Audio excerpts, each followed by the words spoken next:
মা খাদিজা দুনিয়া থেকে বিদায় নিলেন। দুনিয়া থেকে বিদায় নেওয়ার পরে আল্লাহ নবী তাকায় দেখে খাদিজার পেট থেকে নবীর মাধ্যমে আল্লাহ 4টা মেয়ে দান করেছেন। নবী তাকায় দেখে 4টা মেয়ে কাঁদতেছে। 3টা মেয়ের কান্নার শব্দ শোনা যায়, কিন্তু একটা মেয়ে কাঁদতেছে, কান্নার কোনো শব্দ নেই, শুধু চোখ দিয়ে দর দর করে পানি পড়তেছে, গালটা ভিজে ভিজে থুতুনি দিয়ে বয়ে বয়ে পড়তেছে, কাঁদতেছে কিন্তু কান্নার শব্দ নেই। আর 3টা মেয়ে কাঁদতেছে, কান্নার মধ্যে শব্দ শোনা যায়। যে মেয়েটা কাঁদতেছে, কান্নার কোনো শব্দ নাই, ওই মেয়েটার নাম হলো ফাতেমা। নবী ফাতেমাকে ইশারা করলেন। ফাতেমা যখন আল্লাহর নবীর কাছে গেলেন, রাসূল বলেন, ফাতেমা তোমার মা দুনিয়া থেকে বিদায় নিয়েছে। যখন কেউ দুনিয়া থেকে বিদায় নেয় তাকে উপরে বেশি সময় রাখা জায়েজ নাই। আল্লাহ রাসূল বলেছেন 3টা কাজ তোমরা দেরি করো না। একটা কাজ হলো মানুষ মারা গেলে তাকে দাফন করতে তোমরা দেরি করবে না। 2 নম্বর কাজ হলো ছেলে মেয়ে যখন বিয়ের বয়স হয়ে যাবে তখন বিয়ে দিতে তোমরা দেরি করো না। ওই কামায় ধান্দা করো না, আমার ছেলে মেয়ে কি করে খাবি, এ ধান্দা তোমার করা লাগবে না। এ ধান্দা কার? আরো জোরে বলেন। আল্লাহ রাসূল বলে, ফাতেমা রে, তোমার মা দুনিয়া থেকে বিদায় নেওয়ার আগে আমাকে 2টা ওসিয়ত করেছে। ও ফাতেমা, 1 নম্বর ওসিয়ত হলো তোমার মাকে তুমি গোসল করাতে হবে, তোমার মাকে তুমি গোসল করাতে হবে। 2 নম্বর ওসিয়ত হলো তোমার মাকে তুমি কাফনের কাপড় পরাতে হবে। ফাতেমা বলতেছে, বাবা আমার আরো 3টা বোন আছে, ওই 3টা বোনকে নিয়ে আমি মাকে গোসল করাতে পারবো না, ওই 3টা বোনকে নিয়ে কি আমি মাকে কাপড়ের কাপড় পরাতে পারবো না। আল্লাহ রাসূল বলে, ফাতেমা তোমার মা আমাকে ওসিয়ত করেছে তুমি একা একাই তোমার মাকে গোসল করানো লাগবে, তুমি একা একাই তোমার মাকে কাফনের কাপড় পরাতে হবে। ফাতেমা বলতেছে, বাবা আমি একা একা যদি আমার মাকে গোসল করাই, আমি একা একা যদি আমার মাকে কাফনের কাপড় পরাই, তাহলে আমার আরো 3টা বোন হয়তো মনে কষ্ট পাবে। আল্লাহ রাসূল বললেন, কে কষ্ট পাইলো, কে মন খারাপ কইলো, এটা দেখার উপায় নাই, ওসিয়ত পালন করা হলো ওয়াজিব। আল্লাহ রাসূল বলে, ফাতেমা তোমার মা ওসিয়ত করেছে তোমার মাকে তুমি গোসল করায় দিতে হবে, তোমার মাকে তুমি কাফনের কাপড় পরাতে হবে। ফাতেমা বললেন, বাবা আমার মা আমার মধ্যে এমন কি দেখলো, আমার মা আমার মধ্যে এমন কি দেখেছে যে আমার আরো 3টা বোনকে বাদ দিয়া আমার ব্যাপারে মা ওসিয়ত করলো। রাসূল বলে, ফাতেমা শুনবার যখন চাও তাহলে শোনো। আমার মায়েরা যারা পর্দার অন্তরে আছেন একটু মনোযোগ দিয়ে শুনবেন। খাদিজাতুল কুবরা বলতেছি, ইয়া রাসূলুল্লাহ, একদিন গভীর রাত্রে আমি ঘুম থেকে চেতন পায়া ফাতেমার ঘরের জানলার কাছে গিয়ে দাঁড়িয়ে থাকলাম। আল্লাহ রাসূল বলে, খাদিজা ফাতেমার ঘরের জানলার কাছে দাঁড়িয়ে কেন থাকলেন? বলে, হুজুর আপনি তো জানেন না, জয়নাব যখন আমার পেটের মধ্যে ছিল, আমার বড় মেয়ে যখন আমার পেটের মধ্যে ছিল, আমার পেট উঁচু হয়েছিল, আমার পেটে ওজন হয়েছিল। জয়নাব যখন দুনিয়াতে ভূমিষ্ঠ হইল আমি প্রসব ব্যথা বুঝতে পারলাম। আল্লাহর নবী আমার দ্বিতীয় মেয়ে রোকেয়া যখন আমার পেটের মধ্যে ছিল, আমার পেটটা উঁচু হয়েছিল, আমার পেটের ওজন হয়েছিল। রোকেয়া যখন ভূমিষ্ঠ হইল আমি তখন প্রসব ব্যথা বুঝতে পারলাম। আমার তৃতীয় মেয়ে কুলসুমা যখন পেটের মধ্যে ছিল, আমার পেটটা উঁচু হয়েছিল, পেটের ওজন হয়েছিল। এই রোকেয়া যখন ভূমিষ্ঠ হইল আমি তখন প্রসব ব্যথা কুলসুমা যখন ভূমিষ্ঠ হইল আমি তখন প্রসব ব্যথা বুঝতে পারলাম। ওই আল্লাহর শপথ করে বলতেছি, আমার ছোট মেয়ে ফাতেমা যখন আমার পেটের মধ্যে আসলো, আমার পেটটা উঁচু হয়েছিল, আমার পেটটা মধ্যে কোনো ওজন ছিল না, আমার পেটটা উঁচু হয়েছিল, কিন্তু ফাতেমা আমার পেটে কোনো ওজন হয় নাই। ফাতেমা যখন ভূমিষ্ঠ হলো আমি কোনো প্রসব ব্যথা বুঝতে পারি নাই।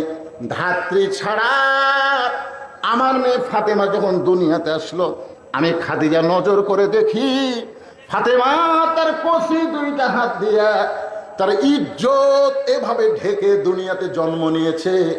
আমি মা খাদিজাও কোনোদিন ফাতেমার ইজ্জতটাও নিজের চোখে দেখতে পারি নাই। রাসূল বলে, ফাতেমা এই কারণেই তোমার মা তোমাকে ওসিয়ত করেছে, যাও তোমার মাকে গোসল করায় দাও। এবার ফাতেমা একা একা মা খাদিজাতুল কুবরাকে গোসল করালেন। একা একা গোসল করানোর পরে আল্লাহর নবীর কাছে এসে বললেন, বাবা গোসলটা যখন শেষ হয়ে গেল তাহলে এখন আমার মাকে কাফনের কাপড় পরাতে হবে। যেই কাপড়ের কথা বলেছে এমন সময় আল্লাহ নবী ওই তাকের মধ্যে, তাকের মধ্যে ওই জুব্বাখানা রেখেছিলেন, ওই জুব্বাটা এনে ফাতেমার হাতে দিয়ে বললেন, মা এই জুব্বাটা তোমার মাকে কাফনের কাপড় হিসাবে পরাইয়া দাও। ফাতেমা চোখের পানি বের করে বলে, বাবা আমি সব সময় মায়ের কাছে থাকতাম, আর মায়ের কাছে থাকার কারণে মায়ের জীবনের অনেক অজানা গল্প আমি মায়ের মুখে শুনেছি। মায়ের জীবনে অনেক অজানা গল্প ছিল, সেই গল্প আমি মায়ের মুখে শুনেছি। আমার মা আমাকে একদিন হাসতে হাসতে বলেছে, ফাতেমা তুমি কি বলতে পারো তোমার বাবার সঙ্গে যখন আমার বিয়ে হয়েছিল বিয়ের ঘটনা কি? আমি ফাতেমা চমকে গিয়ে বললাম, মা যখন বাবার সঙ্গে আপনার বিয়ে হয়েছিল আমি তখন কত বড় ছিলাম? খাদিজা বলে, ফাতেমা তোমার তো তখন জন্মই হয় নাই। এখন ফাতেমার আগ্রহ বেড়ে গেল, কেন মা বলতেছে তোমার বাবার সঙ্গে আমার বিয়ের ঘটনা জানো? অবশ্যই এর মধ্যে একটা ঘটনা আছে না নাই? খাদিজা বললেন, ফাতেমারে তোমার বাবা তখন আমার বাড়িতে রাখালি করতো, ওই রাখালি করা অবস্থায় তোমার বাবার মধ্যে এমন কিছু আমি দেখেছিলাম যেটা দেখার কারণে 40 বছরের একজন বিধবা নারী, মক্কার সব চাইতে ধনী ছিলাম, আর তোমার বাবা রাখালকে আমার স্বামী হিসাবে গ্রহণ করে নিলাম। ও বাবা, আমি মায়ের মুখে গল্প শুনেছি, আপনি যখন মায়ের বাড়িতে রাখালি করতেন তখন আমার মা মক্কার সবচাইতে ধনবতী রমণী ছিল, আর সবচাইতে ধনবতী রমণী হইয়া আপনার মতন গরিব একজনকে স্বামী হিসেবে গ্রহণ করলো। আর আমার সেই মা এখন মারা গেল, মক্কার দোকানে কি নতুন কোনো কাপড় নাই, নতুন কোনো কাপড় না দিয়া এই পুরাতন জুব্বাখানা দিচ্ছেন বাবা। মরে যাওয়ার সঙ্গে সঙ্গে কি মায়ের দয়া আপনার অন্তর থেকে মুছে গেল?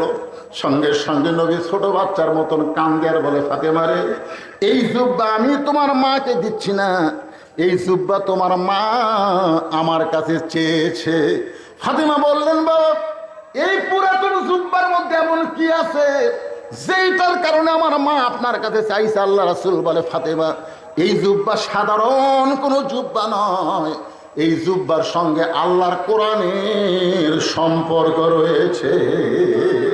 লিল্লাহে তাকবীর। আল্লাহর কোরআনের সম্পর্ক যার সঙ্গে থাকে, আপনারা বলেন তো তার দাম কম না বেশি? আরো জোরে কম। আপনারা কার সাথে সম্পর্ক করবেন? আল্লাহর সাথে সম্পর্ক করবার গেলে আগে এটার সাথে করা লাগবে। কি মনে করতেছেন? না, এই কোরআনের সাথে সম্পর্ক না করে আপনি আল্লাহর সাথে করবেন? কি মনে হয় আপনাকে? একই গাছের কাঠ দিয়ে 3টা জিনিস বানাচ্ছে, একটা গাছের কাঠ দিয়ে 3টা জিনিস বানাচ্ছে, একটা হলো খাট, একটা সোফা, আর একটা হলো রেহাল। আপনারা বলেন যে 3টার মধ্যে দাম বেশি কার? কে? হ্যাঁ, দেখছেন রেহালের উপরে কোরআন শরীফ রাখে। হঠাৎ একদিন কোরআন শরীফ লিবার যে অসতর্ক মুহূর্তে রেহালটা পায়ের কাছে পড়ছে, রেহাল তুলে 3বার চুমা খাচ্ছে, 3বার। রেহাল বলতে কে রে খাট, এ সোফা, আমরা তো 3জনে একই গাছের মধ্যে ছিলাম রে, তো আমি পায়ের কাছে পড়লি আমার 3বার চুমা খায়, তোর কে খবর কি? তখন খাট আর সোফা বলতেছে, ভাই চুমা খাবি, আমাকে লাগতানার জন্য বানাচ্ছে রে। খাট আর সোফা কাম দেওয়ার কে ভাই, তোর এত দাম কি জন্যে? রেহাল বলতেছে, আমার দাম হলো আমার সাথে কোরআনের সম্পর্ক, আর তোরা কম দামি হওয়ার কারণ হলো তোদের সাথে মানুষের সম্পর্ক। এখন আপনারা বলেন কোরআনের সাথে কারা কারা সম্পর্ক রাখবেন? আল্লাহকে একটু হাত দেখান তো ভাই। এই গভীর রাত্রে তাহাজ্জুদের সময় আল্লাহ আল্লাহ হাতগুলা কবুল করে নাও, আল্লাহ হাত নামান। লিল্লাহে তাকবীর। আল্লাহর কোরআনের সাথে সম্পর্ক রাখতে গেলে এই যে কোরআনের মাহফিল, গতকাল কি হচ্ছে আমি জানি না, কিন্তু আজকে তো কোরআন দিয়ে ওয়াজ হচ্ছে। কোরআনের মাহফিল, এখানে কি কোনো কালেকশন করা লাগবে নাকি? কোনো আদায় আছে? সেটা কেউ টিয়ার টুর কিছু দেন না, না না, মহকা বুঝা কাম করা লাগবে তো। ওয়াজ দু একসময় করে আল্লাহর কোরআনের সাথে সম্পর্ক তারা রাখার জন্য হাত তুলছেন। এই কোরআনের মাহফিল প্রতি বছর হোক। দেখেন আপনারা, আমি গতকাল আমার মাহফিল ছিল সাঁতিয়ায়, গত রাত্রে সাঁতিয়ার মাহফিল বৃষ্টির কারণে আমার বন্ধ হয়ে গেছে। তার আগের দিন আমার মাহফিল ছিল আপনার নওগাঁয়, বৃষ্টির কারণে মাহফিল বন্ধ। আগামীকাল আমার মাহফিল আছে ধামুরহাটে, সেই মাহফিলে বৃষ্টি এত বেজে গেছে, ওটাও বন্ধ। কিন্তু আপনাকে এই মাহফিল বন্ধ হলো না, তার মানে বোঝা গেল কি কবুল করছে আল্লাহ।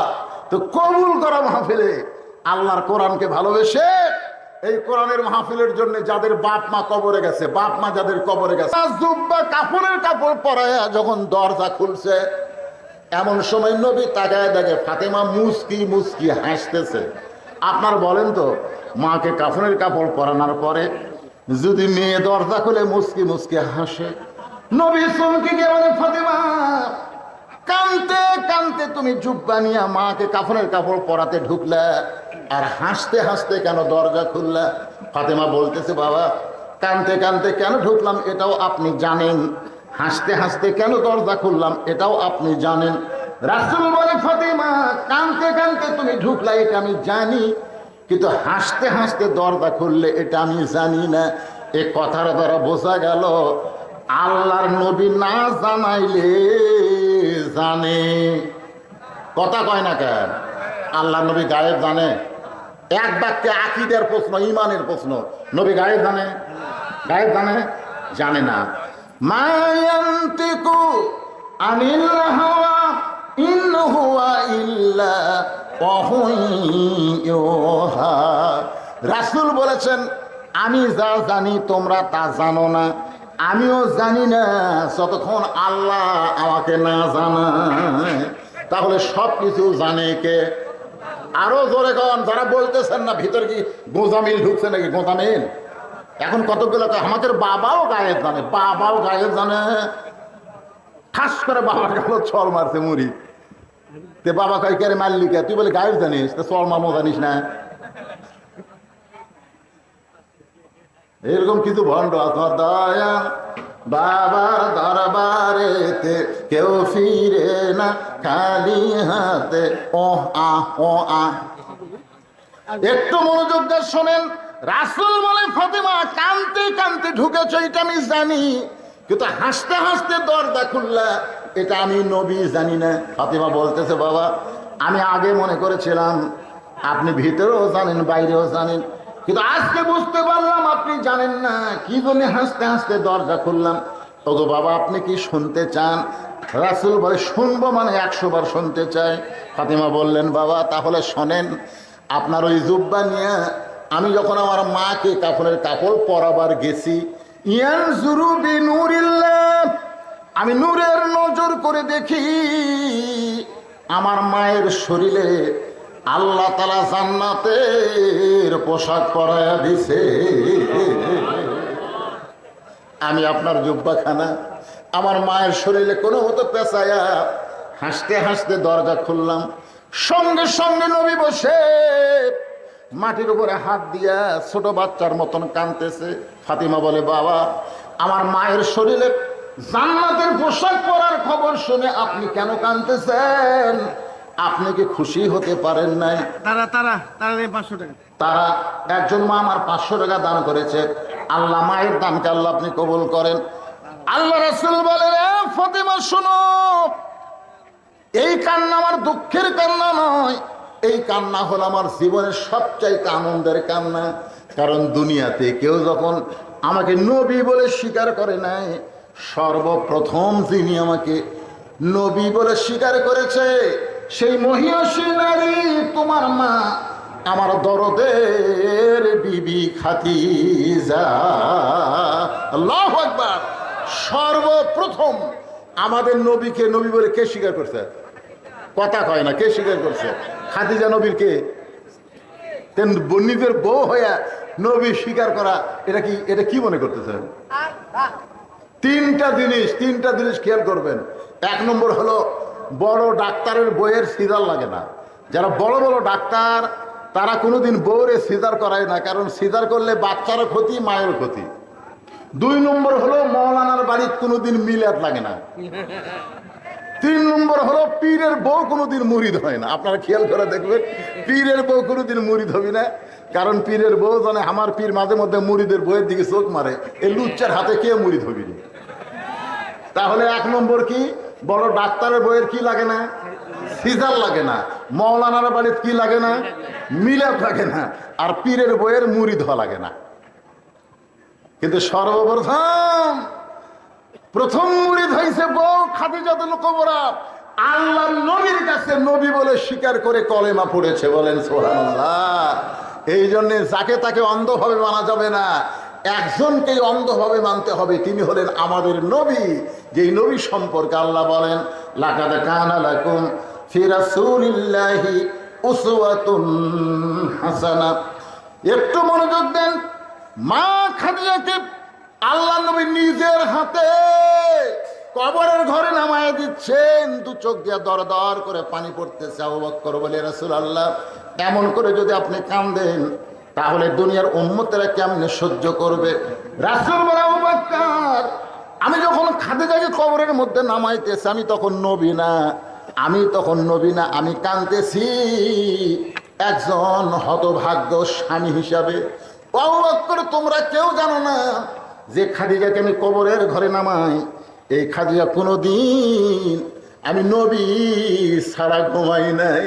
আমি যতই দাওয়াত দিয়ে চলে আইছি রাত্রেবেলায়, ঘড়ি ধরে আসি নাই, 1টাও বাজে, 2টাও বাজে, 3টাও বাজে রাত, কোনোদিন আমাকে খাদিজা বলে খা, এই খাদিজা তো দূরের কথা, খা শব্দটা উচ্চারণ করা লাগে নাই। আমি যেই মাত্র দরজায় সঙ্গে সঙ্গে খাদিজা দরজা খুলে দেয়, আমি নবী চমকে গিয়ে বলি, খাদিজা এই গভীর রাত্রে আমি যখন আসি আপনাকে ডাক দেওয়া লাগে না, দরজা কেমনে খোলেন জানতে চাই। খাদিজা বলে, হুজুর আপনি যখন কলেমার দাওয়াত দেওয়ার জন্য রাত্রেবেলা বের হয়ে যান, আমি তখন নাকটা লাগায় দরজার কাছে দাঁড়িয়ে থাকি। আপনি হলেন মেশকাম্বর, আপনি যখন দরজার কাছে আসেন আপনার দেহের সুগন্ধে আমি দরজা খুলে দেই। রাসূল বলে, খাদিজা তাহলে কি আপনি কোনোদিন ঘুমাবেন না? খাদিজা বলে, হুজুর ওই দিন একলা ঘুমাবো, ওই দিন আমি খাদিজা একলা ঘুমাবো যেদিন আমার মৃত্যু হবে। আজকে খাদিজা একলা ঘুমায় গেছে, আমি নবীর মন চাইলেও আমি খাদিজার সঙ্গে ঘুমাতে পারতেছি না। কবরে মাটি দেওয়ার পরে সবাই যখন কবর ছেড়ে চলে গেছে, নবী আমার খাদিজার কবর ছাড়েন না। ঘন্টার পর ঘন্টা চলে যায়, খাদিজার কবর নবী ছাড়েন না। আল্লাহ মুনকির নাকিরও কবর পাঠায় না। এক সময় নবী ডাকতে বলে, আল্লাহ আমার খাদিজার কবরে কি মুনকির নাকির পাঠাবেন না? আল্লাহ বলে, হাবিব আপনি যেমন খাদিজাকে ভালোবাসেন আমি আল্লাহ তেমন ভালোবাসি। নবী চমকে গিয়ে বলে, আল্লাহ আপনি খাদিজার কি জন্য ভালোবাসেন? আল্লাহ বলতেছেন, আল্লাযী খালাকাল মাউতা ওয়াল হায়াতা লিয়াবলুয়াকুম আইয়ুকুম আহসানু আমালা ওয়া হুয়াল আজিজুল গাফুর। সবচাইতে সুন্দর আমল হলো মৃত্যুকে সামনে বিশ্বাস করে। আমাদের সকলের সামনে মৃত্যু আছে না নাই? বান্দা বান্দির দ্বারা যখন কোনো ভালো কাজ হয়, এই কাজ বান্দা বান্দি করে না, বরং আল্লাহ করায়।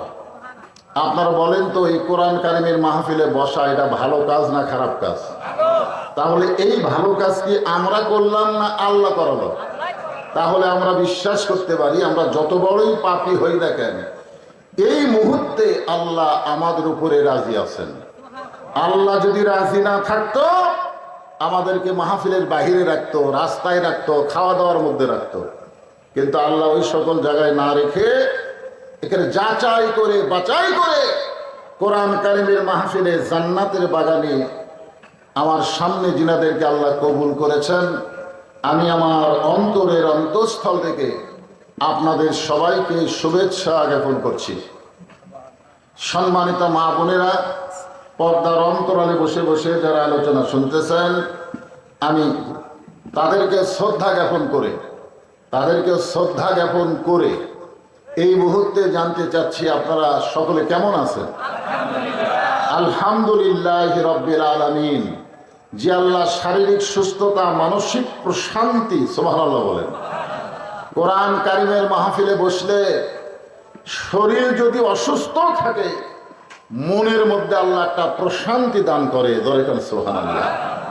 আল্লাহ বলেন, ইন্নামাল মুমিনুনা আল্লাযীনা ইযা যুকিরাল্লাহু ওয়াজিলাত কুলুবুহুম ওয়া ইযা তুলিয়াত আলাইহিম আয়াতুহু জাদাতুহুম ঈমানাও ওয়া আলা রাব্বিহিম ইয়াতাওয়াক্কালুন।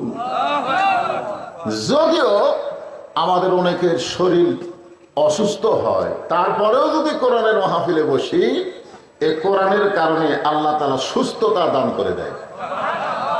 যার কথা আল্লাহ নিজেই বলেছেন, অনুনাজ্জিলু মিনাল কুরআনি মা হুয়া শিফাউ ওয়া রাহমাতুল লিল মুমিনিন।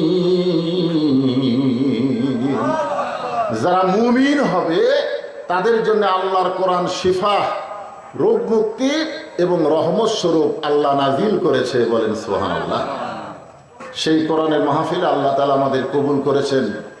খুশি হয়ে সকলে বলবো, রব্বানা লাকাল হামদ হামদান কাসীরান তাইয়িবান মুবারাকান ফীহি। আমরা আল্লাহর প্রশংসা করলাম, কারণ ভাগ্য গুণে আমরা আল্লাহ পাইছি। এটা কিন্তু আমাদের ভাগ্য। দুনিয়াতে বহু মানুষের বসবাস। এই পশ্চিমবঙ্গে বিজেপি জয়লাভ করার পর থেকেই যারা মুসলমান তাদের জন্য একটা কঠিন দুর্দিন চলতেছে। আমরা ফেসবুকের কল্যাণ, ইউটিউবের কল্যাণ দেখতেছি, মসজিদ পুড়ে দিচ্ছে, মুসলমানদেরকে মারতেছে, বাড়িঘর লুট করতেছে। আপনারা বলেন তো, এত কষ্টের ভিতরেও মুসলমান কি ওদের সাথে আপোষ করবে? কেন করবে না? কারণ মুসলমান মাত্র বিশ্বাস করে দুনিয়া থাকার জায়গা না।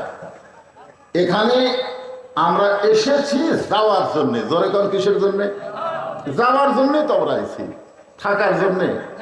দুনিয়া থাকার জায়গা না। আল্লাহ বলেছেন, লা তামুতুন্না ইল্লা ওয়া আনতুম মুসলিমুন। তোমরা মৃত্যুবরণ করো না মুসলমান না হয়ে। তোমরা যতই অত্যাচার করো, যতই নির্যাতন করো, মুসলমানের কোনো ক্ষতি নাই। দুনিয়াতে ঈমান নিয়ে থাকবে আর জান্নাতি হয়ে তারা দুনিয়া থেকে বিদায় নিবে। জোরে কোন সুবহানাল্লাহ। এজন্য আমরা আল্লাহর দরবারে শুকর আদায় করব। যত নির্যাতনই হোক, যত কষ্টই হোক, আল্লাহ রুহের জগতে আমাদের রুহগুলোকে পছন্দ করে দুনিয়ার জগতে আমাদেরকে মুসলমানের ঘরে কবুল করেছেন। সুবহানাল্লাহ। আল্লাহ যদি আমাদেরকে হিন্দু, বৌদ্ধ, খ্রিস্টানদের ঘরে পাঠায়া দিত, মনে করেন যদি দিত, আমাদের করার কিছু আছিল? কারণ যে যে ধর্মের মধ্যে জন্ম নেয় মনে করে তারটাই আসল। আজকে বিজেপির হিন্দুরা বলতেছে আমরাই আসল, আমরাই আসল। একটাই ধর্ম থাকবে, সনাতন ধর্ম। ভারতে কোনো মুসলমান থাকবে না।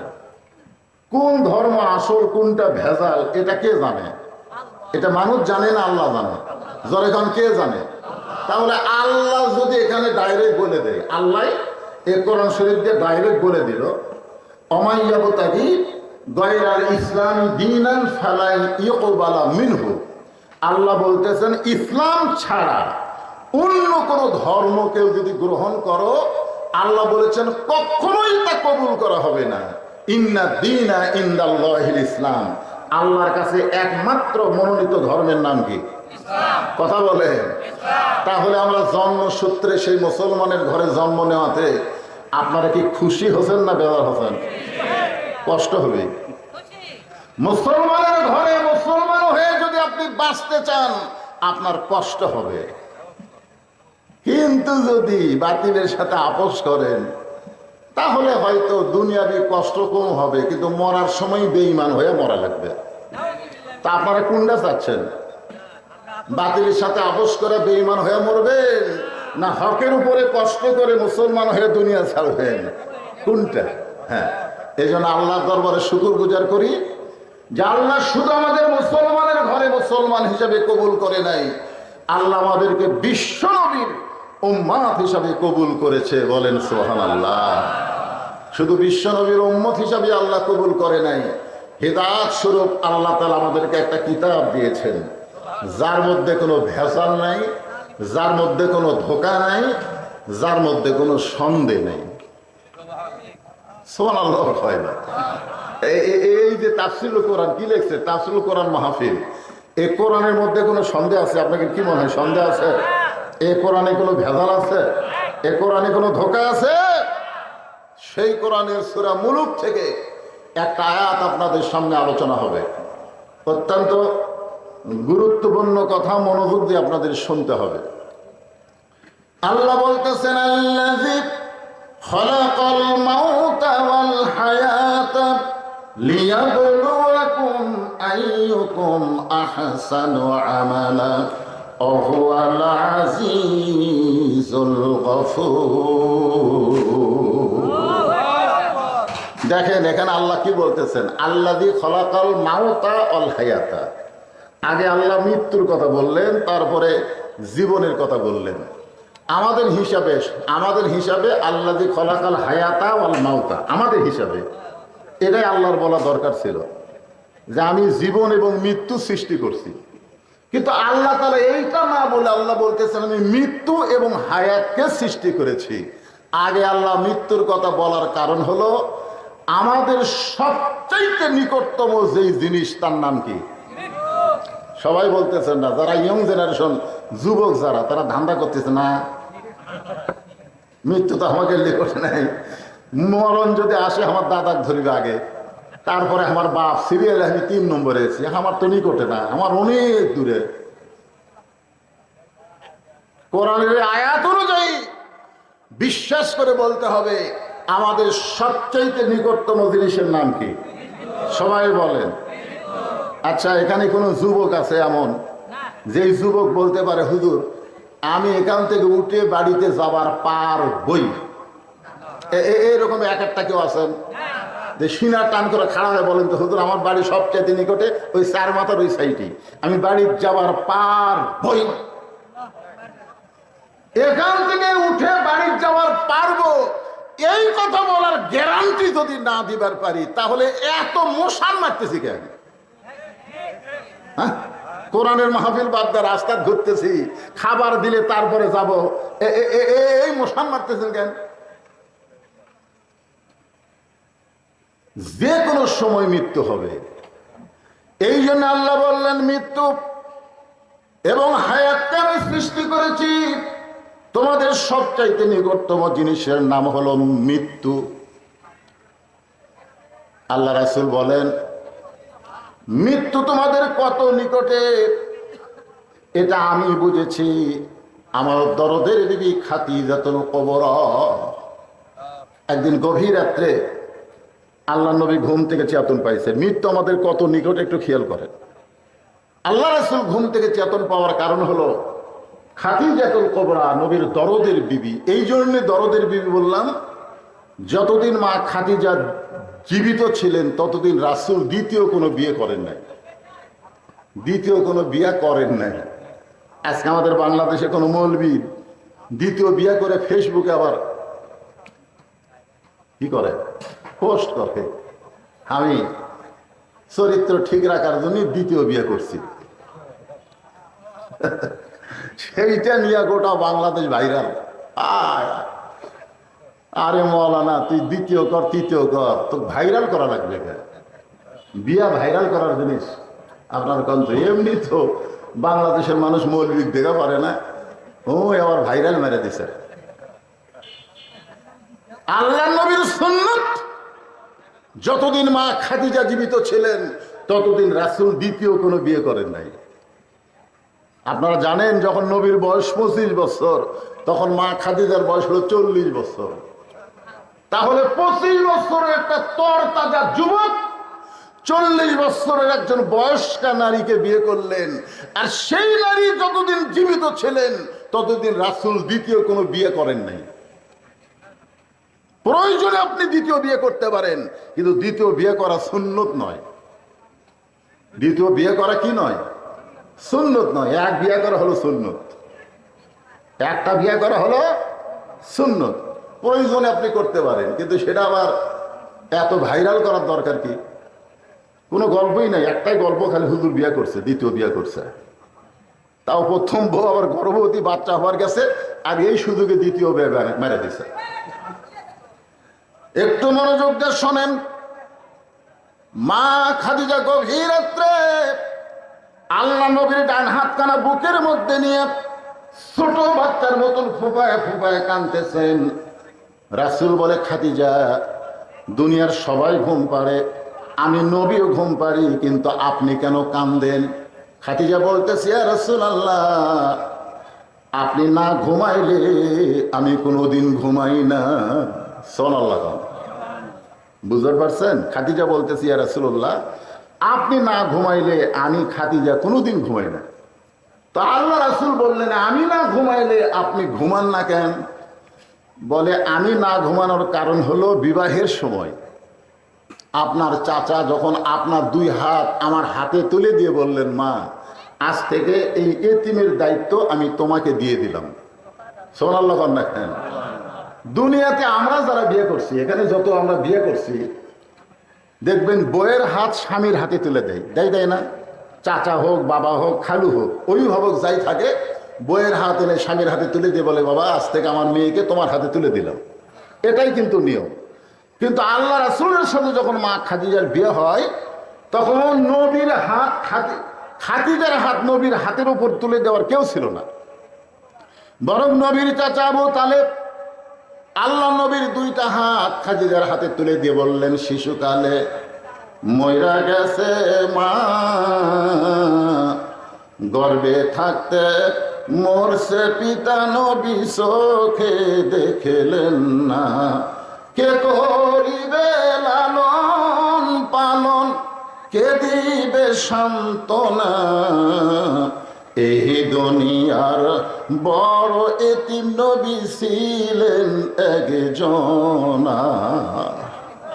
আমাদের নবী সবচাইতে কি ছিলেন? এতিম ছিলেন। খাদিজা বলে, হুজুর, যেদিন আপনার চাচা আপনার দুই হাত আমার হাতে তুলে দিয়েছে, সেদিন থেকে আপনি না ঘুমান পর্যন্ত আমি খাদিজা কোনোদিনও ঘুমাই না। আপনি যখন ঘুমায় গেলেন, এমন সময় আমি খাদিজা ঘুমের দোয়া পড়লাম। ঘুমের আগে ঘুমের একটা দোয়া আছে, আমরা যারা এখানে বসে আছি, ঘুমের আগে ঘুমের একটা দোয়া আছে না নাই? আপনার কি দোয়া পড়েন? আচ্ছা, দোয়া যে পড়েন আরবিতে, এর বাংলা অর্থ বোঝেন না? আরবিতে যে দোয়াটা আপনার করলেন, এই দোয়ার একটা বাংলা অর্থ আছে না নাই? যদি দোয়ার বাংলা অর্থ জানেন, তাহলে এশার নামাজ না পড়ে কেউ কোনোদিন রাত্রিবেলা বিছানায় ঘুমাতে পারবেন না। এই দোয়ার যদি বাংলা অর্থ জানতেন, এশার নামাজ না পড়ে আপনি ঘুমাবারই পারতেন না। কারণ এই দোয়ার বাংলা অর্থ কি? আল্লাহুম্মা বিইসমিকা আমুতু। আমুতু মানে কি?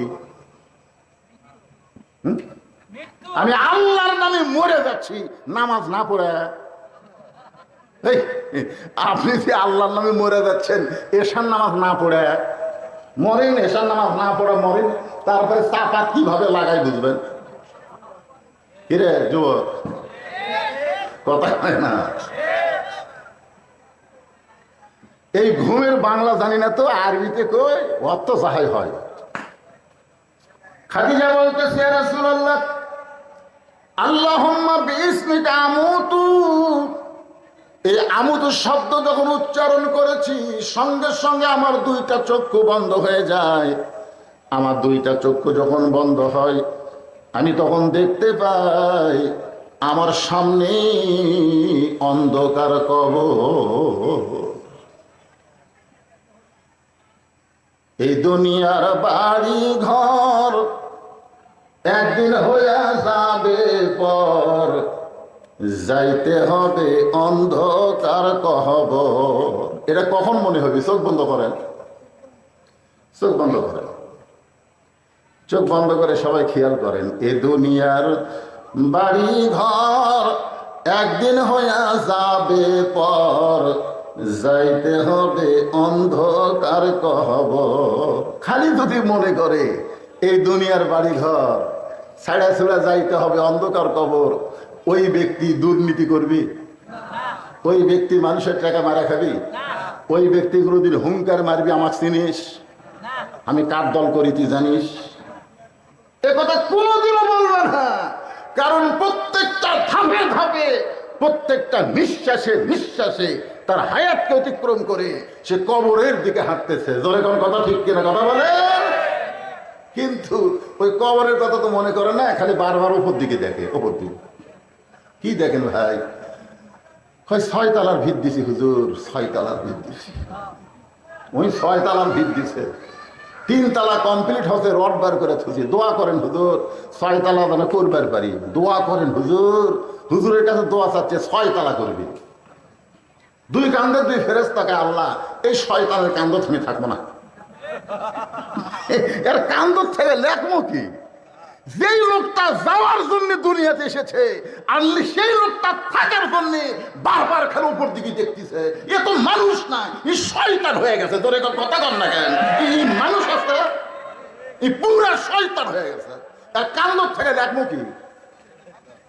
তুমি যে আমাকে কান্দ থুতে লেখার জন্য তোমার 2 কান্দে 2 মোহরি লিখিতেছেন ডায়েরি, দলিল দেখে রায় দিবে, টাকা পয়সার নাই কারবার।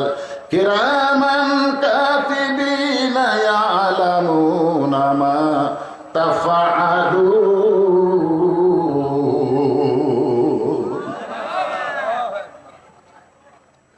খাদিজা বলতেছে, ইয়া রাসূলুল্লাহ, বিস্মিকা আমুত শব্দ যখন উচ্চারণ করেছে, আমার চক্ষু যখন বন্ধ হয়ে যায়, আমি তখন দেখতে পাই অন্ধকার কবর। আপনি বলেছেন এই দুনিয়া থেকে সর্বশেষে যেই ব্যক্তি কবরে যাবে, কবরের ঘরে তাকে 50,000 বছর থাকা লাগবে। এই দুনিয়া থেকে সর্বশেষে যেই ব্যক্তি কবরে যাবে, কবরের ঘরে তাকে 50,000 বছর থাকা লাগবে। আমি খাদিজা অন্ধকার কবরে 50,000 বছর কেমনে থাকবো? যেই কবরে কোনো দরজা নাই, যেই কবরে কোনো জানলা নাই, যেই কবরে কোনো বাতি নাই, যেই কবরে কোনো সাথী নাই, সেই কবরে 50,000 বছর কেমনে থাকবো? ওই কবরের চিন্তায় আমার চোখে ঘুম নাই, চোখ দিয়ে দর দর করে পানি পড়তেছে। সঙ্গে সঙ্গে আল্লাহ নবী খাদিজাকে বুকের মধ্যে নিয়ে কপালে একটা চুমু দিয়ে বললেন, খাদিজা, ওই আল্লাহর শপথ করে বলতেছি, ঈমান গ্রহণ করার পরে আপনি আল্লাহর সঙ্গে যে সম্পর্ক গড়ে তুলেছেন, আল্লাহ আপনার অন্ধকার কবরকে জান্নাত বানায়া দিবে। সুবহানাল্লাহ, ধরে খান। আর কোনো টেনশন আছে? আচ্ছা, কবর যদি জান্নাত আল্লাহ বানিয়ে দেয়, তাহলে 50,000 বছর কি আর 1 কোটি বছর কি? কবর যদি অন্ধকার হয় তো একদিনই তো থাকা যাবে না, একদিনই থাকা যাবে না। আর যদি জান্নাত হয়ে যায়, তাহলে 50,000 না 50 কোটি বছর হলেও কোনো টেনশন। আল্লাহ রাসূল বলে, খাদিজা, ঈমান গ্রহণ করার পরে আপনি আল্লাহর সাথে এমন একটা সম্পর্ক গড়ে তুলেছেন, আল্লাহ আপনার কবর জান্নাত বানিয়ে দিবে। এখান থেকে বোঝা গেল ঈমান গ্রহণ করার পরে আল্লাহর সঙ্গে সম্পর্ক করা লাগবে। খালি ইল্লাল্লাহর জিকির মারলে হবে না। গতকাল যে জিকির করছিল এখানে, বুঝলেন, সেই জিকির ভাইরাল হয়ে গেছে। ও বাবা, মনে হয় টিউবওয়েল বসাচ্ছে, টিউবওয়েল।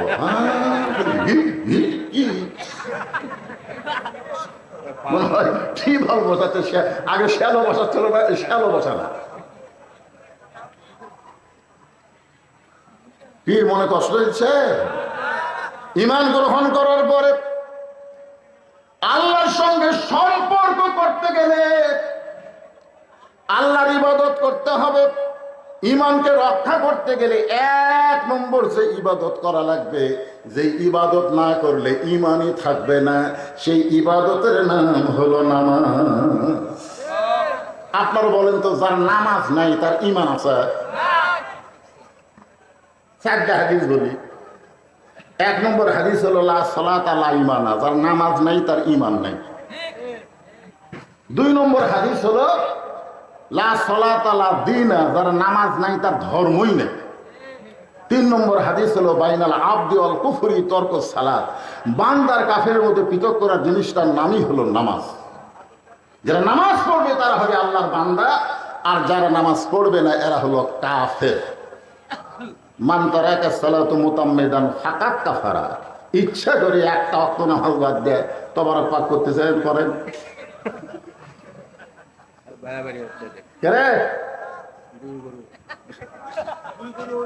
না না না না, এই যে তবারকের তলে যে আগুন জ্বলতেছে, এই আগুনের দিকে খেয়াল করলে ঘিরে বাবা কাঁচা গোস্ত সিদ্ধ করতেছে রে। এই আগুন চাউল ভাত বেনে দিচ্ছে, একটু এদিক সেদিক হলে পুড়ে দুর্গন্ধ হবে। আপনারা জানেন জাহান্নামের আগুনকে 70 বার থুতো করে তারপরে দুনিয়ার এই আগুন দিছে। জোরে কোন কথা কন না কেন, কথা কন না।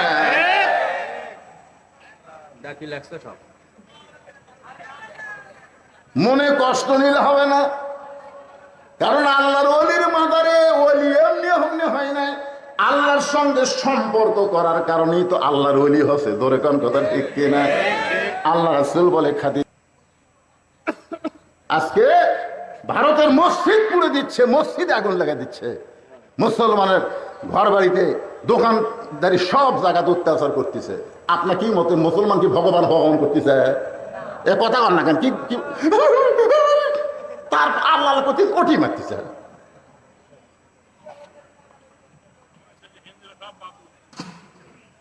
না আমি উল্টা বলতেছি না, আপনারা উল্টা বোঝেন না। খাদিজা বলতে মরিয়ম আলাইহিস সালামের পর থেকে কিয়ামত পর্যন্ত কোন নারীর পেটে যদি বাচ্চা আসে তাহলে পুরুষের কি লাগবে? কথা কয় না, পুরুষের স্পর্শ লাগবে, সহবত লাগবে। কথা স্বামী ছাড়া আর পেটে বাচ্চা আসবে না। স্বামী ছাড়াও আসে, যেটা নিয়ে আমাদের মৌলবীর মধ্যেও একটা শুরু হয়ে গেছে। যখন কথা ঠিক কিনা? মৌলানা সাহেব বলছে আমি ওই মেয়েকে স্পর্শ করিনি, আমাকে অন্যায়ভাবে দোষ দেওয়া হচ্ছে, ডিএনএ টেস্ট করেন। বলে টেস্ট ফেস্ট কিছু আগে মৌলবি ধরে রিমান্ড দিতে, মানে হুজুর দেখলি বুঝতেছেন না। রে আর এই নিয়ে গোটা বাংলাদেশের যত মহিলা মাদ্রাসা আছে সব মাদ্রাসা বন্ধ করার জন্য বামপন্থীরা উঠে পড়ে লেগেছে। ধরে কথা কন না ভাই, কথা কন না কেন? কত বালিকা আছে, কত বালিকা বিদ্যালয় আছে না নাই? কথা কন আছে না নাই? এগুলো বালিকা বিদ্যালয় ভার্সিটিতে এগুলো অন্যায় হচ্ছে না? একটা শালারা কথা কয় না। এই জামালপুরের এক ইমাম সাহেবকে এক মেয়ে মানুষ মাওজায় কৈফিয়ত দিছে যে এই হুজুর আমার মেয়ের পেটে বাচ্চা দিছে। ইমামক ধরে লেগেছে, একদিন পর ইমামকে মুক্ত দিল, ওই মেয়েরই বড় ভাই ওর পেটে বাচ্চা দিছে, ওই মেয়েরই বড় ভাই। একদিন হুজুরের ইমামতি গেল, হুজুরের জেলত ছিল, এখন এসে ধরা খেলো ভাই। হুজুর দেখলে তোরকে লাকত লাগে, তার মানে কি মনে করছেন হুজুর ছাড়া অন্যায় করার লোক নেই? কতক্ষণ আছে না নাই? হুজুর যদি দোষী হয় তাহলে অবশ্যই হুজুরের শাস্তি হবে, এটা আমরাও চাই। শুধুমাত্র মাথায় টুপি মুড়ে মুখে দাঁড়িয়ে দেখে অন্যায় ভাবে আলেমদের বিরুদ্ধে বলো না, আর মাদ্রাসা বন্ধ করার পায় তারা করো না। কারণ মাদ্রাসায় যারা পড়বে তারা প্রকৃত মা এবং পর্দানিশী হয়ে যাবে। যে কথা বলতেছিলাম, আলহামদুলিল্লাহ আলহামদুলিল্লাহ নাহমাদুহু ওয়া নাস্তাঈনুহু ওয়া নাস্তাগফিরুহু ওয়া নু'মিনু বিহি ওয়া নাতাওয়াক্কালু আলাইহি ওয়া নাউযু বিল্লাহি মিন শুরুরি আনফুসিনা ওয়া মিন সাইয়্যাতি আ'মালিনা। من يهدي الله فلا مضل له ومن يضلله فلا هادي له। সকলে জবান খুলে বলেন আশহাদু আল্লা ইলাহা إلا الله وحده لا شريك له وأشهد أن محمدا عبده ورسوله الذي أرسل رسوله بالحق بشيرا ونذيرا وداعيا إلى الله بإذنه وسراجا منيرا فقد قال الله تعالى في كلامه المجيد والفرقان الحميد জবান খুলে সকলে পড়েন আউযু বিল্লাহি মিনাশ শাইতানির রাজিম বিসমিল্লাহির রহমানির রহিম আল্লাযী খালাকাল মাউতা ওয়াল হায়াতা লিয়াবলুয়াকুম আইয়ুকুম আহসানু আমালান وهو العزيز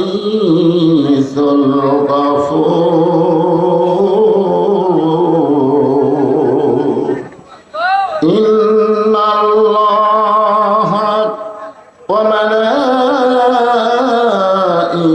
وملائكته يصلون على النبي يا أيها الذين آمنوا صلوا عليه وسلموا تسليما اللهم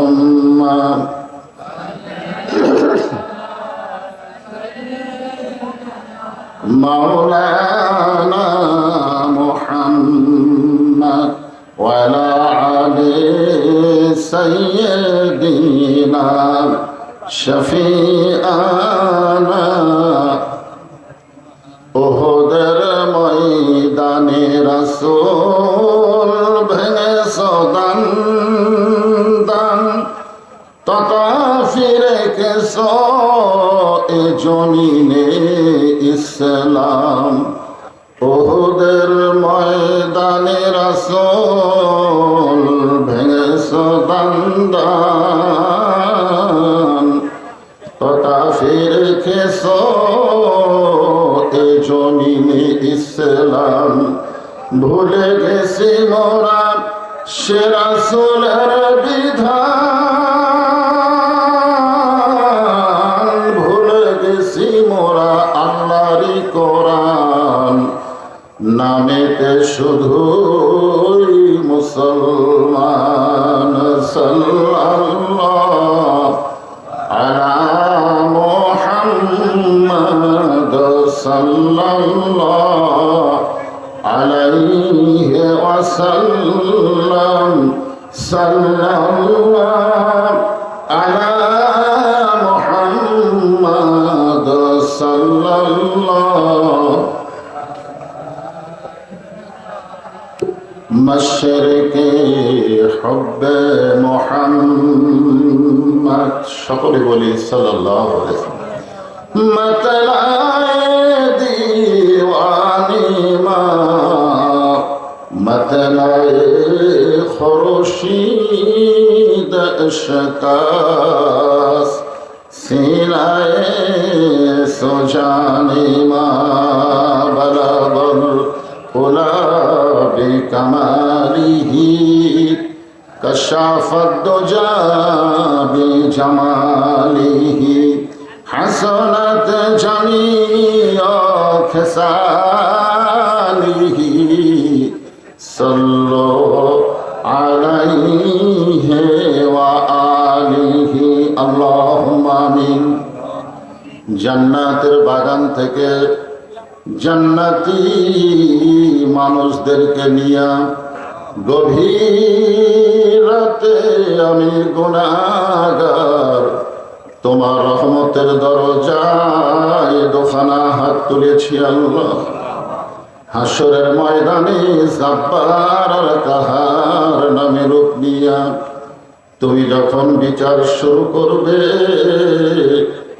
তোমার সামনে দাঁড়ায়া সমস্ত নবীরা নাফসি নাফসি বলে কাঁদতে থাকবে। এমন কঠিন অবস্থা হাসরে হবে, সেদিন সমস্ত নবী তার উম্মতকে ভুলে যাবে, শুধু বলবে আল্লাহ আমার কি হবে, আমার কি হবে। একমাত্র দরদি নবী শাফাতের কান্ডারি ইয়া রব্বি হাবলি উম্মতি বলে সেজদায় পড়ে যাবে।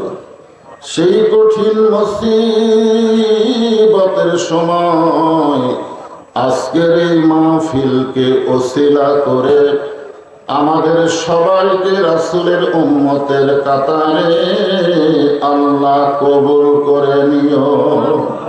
সুবহান রাব্বিকা রাব্বিল ইজ্জাতি আম্মা ইয়াসিফুন ওয়া সালামুন আলাল মুরসালিন ওয়ালহামদুলিল্লাহি রাব্বিল আলামিন। লা ইলাহা ইল্লাল্লাহ। যাদের সামনে ফাঁকা আছে একটু জমে আসেন, একটু জমে আসেন। খালি মাহফিল না, খাওয়া দাওয়া আছে, ঠিক না? এই জন্য খাওয়া দাওয়ার পার্টি ওরা পরে আসবে, পরে বসবে, কি কন? যারা শুধুমাত্র খাওয়া দাওয়ার ধান্দা করতেছে ওরা তো এখন আসবে না, পরে আসবে। পরে আসে আপনাদের মাঝে মাঝে বসলে বেমানান হবে। এই জন্য আপনারা সামনে আসেন, আপনারা সামনে আসেন, আল্লাহর রাস্তায় জিকির করেন আর ফাঁকা জায়গা পুরা করে সামনে আসেন। লা ইলাহা ইল্লাল্লাহ, লা ইলাহা, লা ইলাহা ইল্লাল্লাহ, লা ইলাহা ইল্লাল্লাহ, লা ইলাহা ইল্লাল্লাহ, লা ইলাহা ইল্লাল্লাহ, লা ইলাহা। চাঁদ সূরজ আর গ্রহ তারা আল্লাহ নামের পাগল পারা। চাঁদ সূরজ আর গ্রহ তারা আল্লাহ নামের পাগল পারা। আমার আল্লাহ নামের এতই দয়া,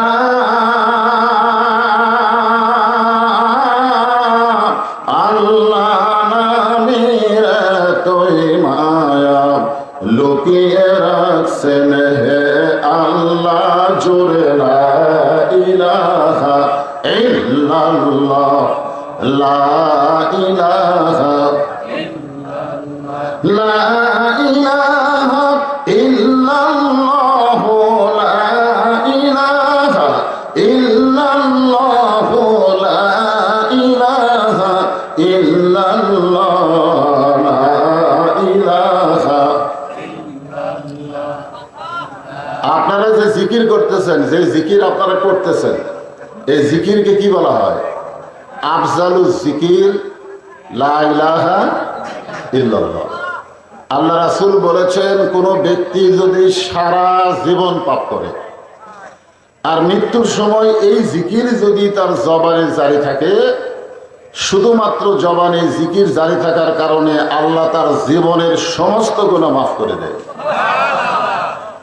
এই জিকির করতে কোনো সমস্যা আছে? হ্যাঁ, এই জন্য সকলেই মহব্বতে আল্লাহর জিকির জবান খোলে লা ইলাহা ইল্লাল্লাহ, লা ইলাহা। যার দিলে আছে আমার আল্লাহর ভয় যার মনে আছে আল্লাহর ভয়। আল্লাহ আল্লাহ সব সময় আহারানিদের ভালো লাগে না এই দুনিয়া, ভালো লাগে না, ভালো লাগে শুধু আল্লাহ। লা ইলাহা ইল্লাল্লাহ, লা ইলাহা লা ইলাহা ইল্লাল্লাহ মুহাম্মাদুর রাসূলুল্লাহ। রাসূলের মহব্বতে সবাই সংক্ষিপ্ত দরুদ শরীফ পড়ছি সাল্লাল্লাহু আলাইহি ওয়াসাল্লাম। আপনি দরুদ পড়লেন মাহফিলে, কাহালুর মাজারের মাহফিলে, আর আপনার দরুদগুলো একদল ফেরেশতা পৌঁছায় দিল রাসূলের রওজা মোবারকে। সবার মন চায় মদিনায় যেতে, মন চায় না? কি কোন চায় কি চায় না? কিন্তু সবার ভাগ্যে হয়তো হয় না। কিন্তু আপনি যখনই দরুদ শরীফ পড়বেন নবীর মহব্বতে, একদল ফেরেশতার কাজই হলো আপনার দরুদ শেষ হওয়ার সাথে সাথে এই দরুদগুলো নবীর রওজা মোবারকে মদিনায় পৌঁছায় দেয়। দরুদ শরীফ এটা হলো মহাব্বত, এটা ইবাদত না, এটা হলো মহাব্বত। আর যে জিকির করলেন এই জিকিরটা হলো ইবাদত। ইবাদত শুধুমাত্র আল্লাহ ছাড়া অন্য কারোর জন্য করা যাবে না। ইবাদতের একমাত্র মালিককে আল্লাহ। এই জন্য আল্লাহ বলেছেন ফাদখুলি ফি ইবাদি ওয়াদখুলি জান্নাতি। কেউ যদি আমার বান্দা হয়ে যায় ইবাদত করে, ও যেন তখনই জান্নাতের মধ্যে প্রবেশ করে। বলেন সুবহানাল্লাহ। মানে ইবাদতের সাথে বান্দার সাথে জান্নাত খুব লাগালাগি। কিন্তু এই দরুদ শরীফ যেটা পড়লেন এটা ইবাদত না, এটা হলো মহাব্বত। অনেক ক্ষেত্রে ইবাদতের চাইতে মহব্বতের ওজন বেশি। ওজন সংখ্যা না, ওজন। যেরকম আল্লাহ রাসূল বলেছেন আমার সমস্ত উম্মতের ইবাদত যদি এক পাল্লায় দেওয়া হয়, আর আবু বকরের এক রাতের মহাব্বত যদি অন্য পাল্লায় দেওয়া হয়, ইবাদতের চাইতে মহব্বতের ওজন বেশি হবে। সুবহানাল্লাহ বললেন না? আপনারা বলেন তো হযরত আবু বকরের এক রাতের মহব্বত সেটা কি ইবাদত? সেটা কি ইবাদত? উনি কি নামাজ পড়ছেন, জিকির করছেন? না, উনি আল্লাহ রাসূলকে মহব্বত করেছেন। আল্লাহ রাসূল যখন গায়ের সুরের মধ্যে ঘুমাইছিলেন, আবু বকর রাদিয়াল্লাহু উরাতটাকে বালিশ বানিয়ে দিয়েছিলেন। নবী যখন ঘুমের মধ্যে অচেতন, এমন সময় আবু বকর রাদিয়াল্লাহু একটা গর্তের মুখে পা দিয়েছিল। বিষাক্ত সাপ এসে তাকে কয়েকবার সবল মারলো, কিন্তু সে পাও টান দিল না। নবী যে উড়াতে ঘুম পাড়তেছে উড়ারটাও নড়ালেন না। এক সময় চোখের পানিতে রাসূল ঘুম থেকে চেতন পায়। জিজ্ঞাসা করে আবু বকর তুমি কেন কাঁদতেছো? বাড়ির কথা মনে করে কাঁদতেছো? বিয়ে বাচ্চার কথা মনে করে কাঁদতেছো? আবু বকর বলে রাসূলুল্লাহ গর্তের মুখে পা দিছি, কি যেন বারবার কামড়ায়। তো পাটা টান দেও না কেন? বলে আপনার ঘুমের ক্ষতি হবে। আমার জীবনের চাইতে আপনাকে নিয়ে এত মহব্বত বেশি করি যে আপনার ঘুমটা ভেঙে যাক এটাও আমি পছন্দ করি না। বলেন সুবহানাল্লাহ। আল্লাহ রাসূল বলেন আবু বকর এই আমাকে মহব্বত করার কারণে আল্লাহ তোমার উপর এত খুশি হয়েছে যে সমস্ত উম্মতের নেকির পাল্লার চাইতেও তোমার মহব্বতের ওজন বেশি হবে। বলেন সুবহানাল্লাহ। তাহলে দরুদ শরীফ পড়া এটা ইবাদত না, এটা হলো মহব্বত। আপনি দরুদ শরীফ পড়বেন।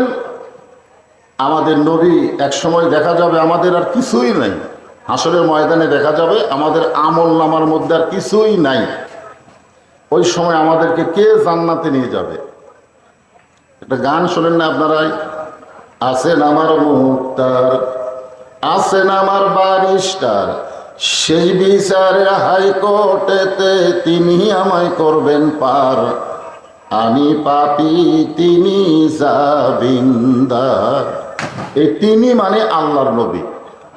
আল্লাহ যখন হাকিম হয়ে আমাদেরকে আসামি বানায় বিচার শুরু করবেন, ওই সময় আমাদের নবী উকিল হয়ে বারিস্টার হয়ে তার প্রতি যে আমরা দরুদ শরীফ পড়েছি এই দরুদের মহব্বতের উসিলায় আমাদেরকে সুপারিশ করে জান্নাতে পৌঁছায় দিবেন। এই জন্য দরুদ শরীফ পড়ার ব্যাপারে কোনো আপত্তি আছে? যখনই নবীর নাম উচ্চারণ করব অথবা কেউ করলে আমি শুনবো, জবান খুলে বলবো সাল্লাল্লাহু আলাইহি ওয়াসাল্লাম। শাহ সুফি হযরত সৈয়দ কালু পীর সাহেব রহমতুল্লাহ আলাইহির মাজার শরীফকে কেন্দ্র করে আজকের এই তাফসীর কোরআন মাহফিল। আল্লাহ তাআলা আজকের এই মাহফিলে যিনাকে সম্মানিত সভাপতির আসরে কবুল করেছেন,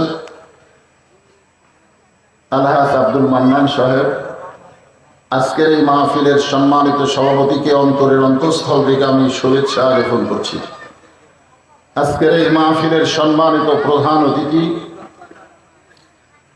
আমাদের কাহালু নন্দীগ্রামের সম্মানিত এমপি, গণমানুষের জননেতা, অত্যন্ত সুন্দর এবং ভালো মানুষ, আলহাজ মোহাম্মদ মোশাররফ হোসেন।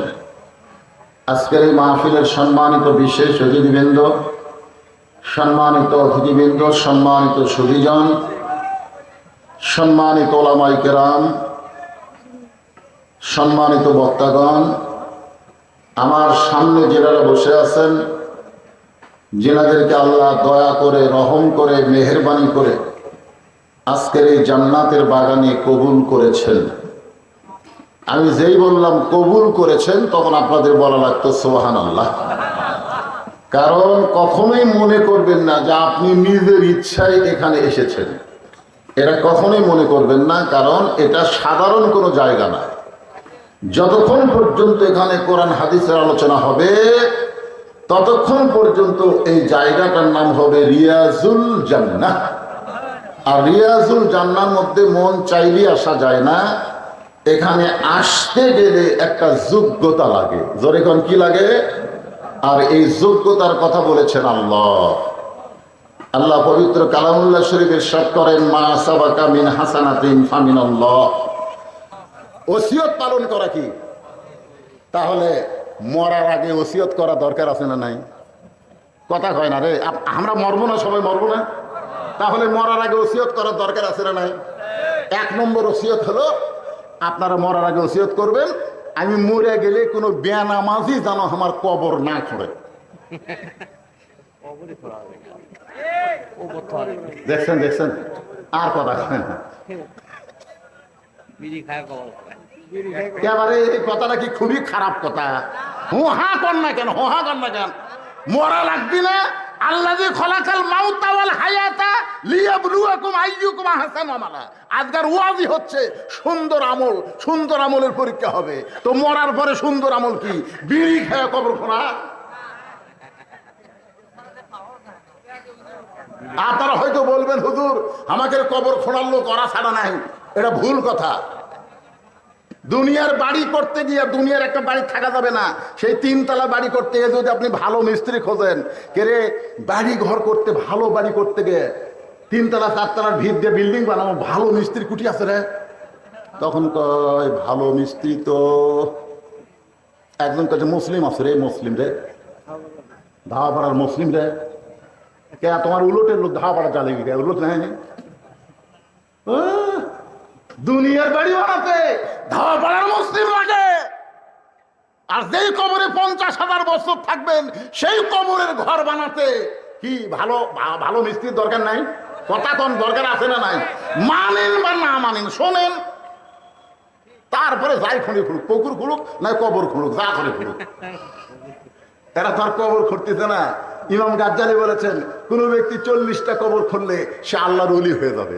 40 কবর খুঁড়তে খুঁড়তেই ওর মৃত্যুর কথা এত বেশি মনে হবে, ওই লোক দ্বারা আর কোনো খারাপ কাজ হবে না, আল্লাহর ওলি হবে। এখন 40 কে ওরা 4000 কবর খুঁড়ে সীমার হচ্ছে, সীমার। কবর দেখলে আমার কিছুই মনে হয় না হুজুর, ওর কবর দেখলে কিছুই মনে হয় না, সীমার হয়ে গেছে। ওসিয়ত করবেন, আপনি মসজিদের মুয়াজ্জিনকে বলবেন, মুয়াজ্জিন সাহেব আমি মারা গেলে আপনি আমাকে গোসল করায় দিবেন, বিনিময়ে আপনি 10,000 টাকা হাদিয়া নেন। মুয়াজ্জিন বলতেছে, বাবা কে কখন মরবে আমি তো জানি না, তোমার আগে যদি আমি মরে যাই, বলে আপনি যদি মরে যান আমি মাফ করে দিলাম, কিন্তু আপনাকে 10,000 টাকা হাদিয়া দিলাম, আপনি আমাকে গোসল করাবেন। আল্লাহ রাসূল বলেছেন আসমানের নিচে জমিনের উপরে মুয়াজ্জিনের চাইতে ভালো মানুষ আর কেউ নাই। সুবহানাল্লাহ, জোরে গান। কোন আলেমের কথা বলে নাই, কোন মাওলানার কথা বলে নাই। আসমানের নিচে জমিনের উপরে মসজিদের মুয়াজ্জিনের চাইতে ভালো মানুষ আর কেউ নাই। আল্লাহ নবী বেলালকে ডাকতে বলে, বেলাল রে আয় আয় আমার কাছে আয়। বেলাল যখন নবীর কাছে গেল, নবী বলে, বেলাল তুমি না আমার চাইতে খাটো। বেলাল বলে, রাসূলুল্লাহ আপনি হলেন ইমাম, আমি হলাম মুয়াজ্জিন, আমি একটু খাটো হইলে অসুবিধা কি? রাসূল বলে, বেলাল রে হাসরের ময়দানে আল্লাহ তাআলা ইমামের চাইতে মুয়াজ্জিনের মাথা উঁচু করে দিবে। শুধু মুয়াজ্জিনের মাথা উঁচু করবে না, আল্লাহ নিজের হাতে মসজিদের মুয়াজ্জিনের মাথায় একটা টুপি পরায় দিবে, যেই টুপি পূর্ণিমার চাঁদের চাইতেও বেশি আলো দিবে। বাংলাদেশে মুয়াজ্জিনের দাম না থাকতে পারে, কিন্তু ইসলামে মুয়াজ্জিনের দাম আছে না নাই? আপনার 14 গোষ্ঠীর মধ্যে কোনো মাওলানা নাই। আপনি মসজিদের ইমামকে বলবেন, হুজুর 5 ওয়াক্ত নামাজ আপনার পিছনে পড়েছি, হুজুর 5 ওয়াক্ত নামাজ আপনার পিছনে পড়েছি, আমি মরে গেলে আমার জানাজার নামাজটা আপনি একটু পড়ায় দিবেন। এরকম ওসিয়ত করার দরকার আছে না নাই? একটা কোরআন শরীফ বাবদ 500 টাকা দান করবেন। একটা কোরআন দানের সওয়াব আল্লাহ আপনার বাপ মার কবরে দিবে। বাপ মার কবর আল্লাহ জান্নাতে টুকরা বানাই দিবে। এই কোরআনের মাহফিল, আল্লাহর ওলির মাহফিল, এখানে ইসরায়েলের সওয়াব সবার জন্য দোয়া হবে, গোটা পৃথিবীর সমস্ত মানুষের দোয়া হবে। আমাদের বাপ মা যাদের কবরে, দাদা দাদি কবরে গেছে, তাদের রুহের মাগফিরাতে আমি 500 টাকা চাইছি। যে ব্যক্তি প্রথম দান করবেন কোরআনের জন্যে, তার দান দেখে যত মানুষ দান করবে, প্রত্যেকটা মানুষের দানের একটা সওয়াবের অংশ আল্লাহ তাক দিবে। কারণ প্রথম দান করা খুবই কষ্ট। মিন শারিল ওয়াসওয়াসিল খান্নাস, শয়তান খালি ভিতরে খসখস করে, দেশ না দেশ না দেশ না, এই দেশ না করতে করতে লাভ দেওয়াটা মানে কি? এই দেশ না করতে করতে যাই লাভ দিয়ে উঠবে, বুঝবেন শয়তানক পরাজিত করতে পারে নাই। শয়তানকে ওই লাত্তি মারা ফেলে দিয়ে ওই আল্লাহকে খুশি করার জন্যে এ কোরআনকে ভালোবেসে 500 টাকার একটা নোট আমি চাইছি। 500 টাকা। কেউ যদি মনে করে হুজুরে একটা নয়, আমি 2 কোরআন শরীফ দেবো 1000 টাকা। কেউ যদি মনে করে আমি 10টা দেবো 5000 টাকা। অনেক দানবীর এখানে আছে, থানার অফিসার স্টাফ আছে, সবাইকে আমি লক্ষ্য করে বলবো দানের ব্যাপারে। আল্লাহ জাহিদুল ইসলাম 500 টাকা দিছে। 500 টাকা, 1000 টাকা। আব্দুল খালেক দিয়েছে 500 টাকা। আব্দুল খালেক আর জাহিদুল ইসলাম দুইজন আল্লাহর পাগল, 500 1000 টাকা করতে দেন। আল্লাহ দানকে কবুল করেন। নেক নিয়ত নেক আশা করা, আল্লাহুম্মা আমিন। এটাও 500, এটা একটা 500 টাকা সাইজ হলে না, এখন আমি পাইনি, এটা পাওয়ার ভাগ্য আমার এখন হয় না, তো ঢপই নাই। এটা তো 50 টাকার মতন লাগে। মাশাআল্লাহ, আর একটা 500 টাকা পাওয়া গেল। সবাই দেখেন, নতুন 500 টাকা, আর একটা 500 টাকা পাওয়া গেল। 3 জন আল্লাহর পাগল, 3টা কোরআন শরীফ বাবদ। আমার মায়েরা, ও মায়েরা, আজকে আপনাকে ওয়াজ বেশি করতেছি। মায়ের মধ্যে বিশ্বস্ত লোক লাগবে, বুঝলেন? আজগবি একজন গেলে টাকা দেবেন। এনামুল ভাই 500 টাকা। এনামুল, আল্লাহ তোমার বান্দা কোরআন শরীফ বাবদ 500 টাকা দান করছে। আল্লাহ দানকে কবুল করেন। আল্লাহ নেক নিয়ত নেক আশা পুরা করেন। বাপ মা যদি কবরে যায়, এই দানের উসিলায় আল্লাহ বাপ মার কবরকে জান্নাতের টুকরা বানায় দেন। সবাই বলে আল্লাহুম্মা আমিন। হ্যাঁ, দেন দেন দেন দেন। মোহাম্মদ আলী 500 সাংগঠনিক। মোহাম্মদ আলী 500 লেগে 1000 টাকা, 1000 1000 তে 500 কোন কে? মোহাম্মদ আলী না মোহাম্মদ আলী? সাংগঠনিক মোহাম্মদ আলী। সাংগঠনিক কি সম্পাদক? সাংগঠনিক সম্পাদক। সাংগঠনিক খেলে খেলে হবে। সাংগঠনিক সম্পাদক মোহাম্মদ আলী 1000 টাকা ধরে বলেন মারহাবা। আল্লাহ 1000 টাকা দান করেছে 2টা কোরআন শরীফ বাবদ। আল্লাহ দানকে কবুল করেন। আল্লাহ নেক নিয়ত নেক আশা করে, আল্লাহুম্মা আমিন। কবুল করো, কবুল করো। মোদের কামনা দানকারীকে দিবেন জান্নাত, আল্লাহ নিরাশ করবেন না। মেয়েদের মতো আদায় করা লাগবে তো। গেছে মায়েরা দিয়ে দেন। বাপ মা যাদের কবরে গেছে, বাপ মা রুহের মাগফিরাতে দোয়া হবে। মা আল্লাহর রাস্তে যিনি যা পারবেন, আপনাদেরও চাপা করে আদায় করা লাগবে না। এমনি অনেক আদায় হয়ে গেছে, দেখেছেন না? গরু জব করে ভাত তরকারি না পোলা? পোলাও, পোলাও। পোলা হচ্ছে, তা আমার বিরিয়ানি হচ্ছে, বুঝতেছেন না? আপনাকে যদি বিরিয়ানি পাক হচ্ছে, আপনাকে কাছে চাদর যাবে, রুমাল যাবে, খুশি মনে আল্লাহর কোরআনকে ভালোবেসে যিনি যা পারবেন আল্লাহর হস্তে দিবেন। এই চাদর রুমাল নিয়ে আপনারা ভিতরে ঢুকে যান, পিছন দিক থেকে ঢুকে যান, সবাই বার করেন বাবা। হতে পারে জীবনের শেষ দান, এখান থেকে বাড়ি যাওয়ারই তো গ্যারান্টি নাই। তারপরে জীবনের শেষ দান মনে করে আল্লাহর হস্তে দান করবেন। সবাই দান করবেন। দানকারী গো পিতা মাতা, সুখের আয়কো কবরে, নূরের টুপি পরাইয়া ওঠাবেন হাসরে। হ্যাঁ? না না, জায়গা পারে দিয়ে দেখ, বিরিবাস আমরা ব্যথা ফেলে দেবো না, অসুবিধা নেই। যাই জায়গা পারে এখানে আদায় করবার নামেরই জ্ঞান লোক নাই। ভিতরে নামেন, ভিতরে নামেন। এই যারা বসে আছেন কমিটির লোকজন ভিতরে নামেন। এখন রাত বাড়ছে কটা দেখা লাগবে না? একটা বার হয়ে গেছে, অনেক রাত হয়ে গেছে। মানুষগুলো ওয়াজ শুনবে, তবারক নিবে, বাড়ির যা ঘুমাবে, তারপর ফজরের নামাজ আবার জামাতের সঙ্গে আদায় করা লাগবে, বুঝতেছেন না? বাবা ভিতরে নামো, চাদর গামছা নামো, নামো। এই মাহফিল কমিটির লোকজন নাই, এখন তো সরে থাকা চলবে না।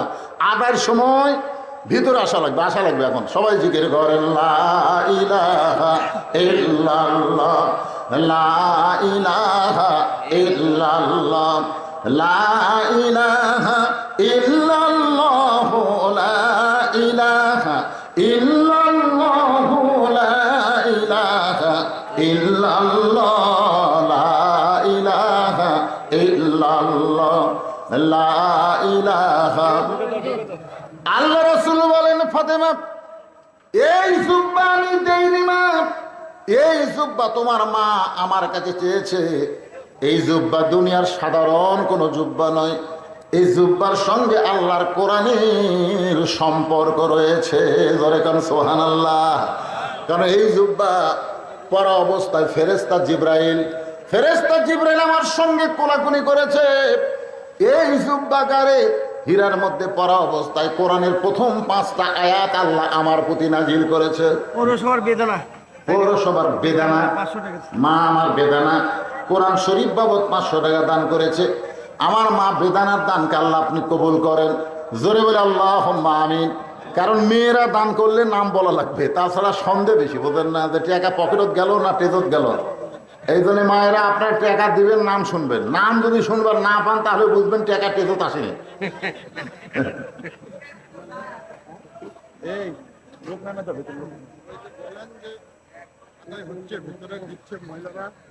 এখানকার কথা বলতেছি, মহিলারা তাদের হচ্ছে এটা নামেন। আর এমদাদুল হক খোকন 500 টাকা। এমদাদুল হক খোকন 500 টাকা কোরআন শরীফ বাবদ দান করছে। আল্লাহ দানকে ও যে ব্যাগ লা ঘুরতেছে ওটাকে আপনাকে লোক আমাকে লোক দিচ্ছে। ব্যাগ ব্যাগকে আর ব্যাগ নাই, ব্যাগের অফ করছে।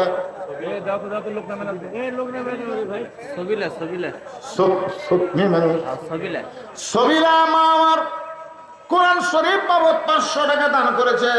মা সবিলার দানকে আল্লাহ আপনি কবুল করেন। মাশাআল্লাহ। কি নাম? হ্যাঁ, পরিবানু মা আমার কোরআন শরীফ বাবদ 500 টাকা দান করেছে। আল্লাহ পরিবানুর দানকে আল্লাহ আপনি কবুল করেন। আল্লাহুম্মা আমিন। মা ফাতেমা জুব্বাখানা নিয়ে মা খাদিজাকে পরানোর জন্য রওনা দিচ্ছেন। কিছুক্ষণ আগে একা একাই মাকে গোসল করাইছেন, এবার একা একা মাকে কাফনের কাপড় পরাবেন। ফাতেমার সামনে সামনে, আল্লাহ নবী পিছনে পিছনে হাঁটতেছে। কিন্তু আল্লাহ কোরআন শরীফের মধ্যে বলেছেন নবী যখন হাঁটবেন নবীর সামনে কেউ চলতে পারবেন না। আল্লাহ নবী যখন কথা বলবেন নবীর কথা বন্ধ করে কেউ কথা বলতে পারবে? এখন পারবে? নবীর কথা বন্ধ করে কথা বলা যেমন নাজায়েজ, বক্তারা যখন ওয়াজ করে বক্তাদের ওয়াজ বন্ধ করেও কথা বলা যাবে না। কারণ বক্তা তো বক্তা না, আল উলামা ওয়ারাসাতুল আম্বিয়া, আলেমরা হলো নবীর ওয়ারিস। এটা সহিহ হাদিস। জোরে কোন কি হাদিস? আর আল্লাহ কোরআনে বলেন ইন্নামা ইয়াখশাল্লাহ মিন ইবাদিহিল উলামা। আর সে আলেম ওয়াজ করতে করতে যেই অতিথি আসে মাইক কাড়লে দিয়ে দে না, আজকের কথা বলতেছিল অনেক জায়গা। বস তুই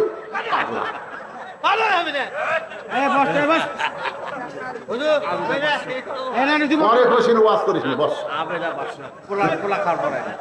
আবেদা একজন মা আমার কোরআন শরীফ বাবদ 500 টাকা দান করেছে। মা আবেদা দেখ, মায়েরাই বেশি দান করতেছে রে। হায় হায় রে, মরদ গুলোর টাকা নেই, সব টাকা মায়ের হাতে চলে গেছে। আমার মা আবেদা কোরআন শরীফ বাবদ 500 টাকা দান করেছে। আল্লাহ মা আবেদার দানকে কবুল করেন, আল্লাহুম্মা আমিন। ফাতেমার সামনে সামনে জুব্বা নিয়ে হাঁটতেছে আর আল্লাহ নবী পিছনে পিছনে। এখন আপনারা বলতে পারেন নবীর সামনে কেউ হাঁটতে পারবে না, কিন্তু ফাতেমা কেন সামনে হাঁটে? কারণ ফাতেমা শুধু নবীর মেয়ে না, ফাতেমাকে আল্লাহ নবী মায়ের মতো সম্মান করেছে। সুবহানাল্লাহ কান্না খায় ভাইজান। আজকে সেই ঘটনা আমি বলবো না।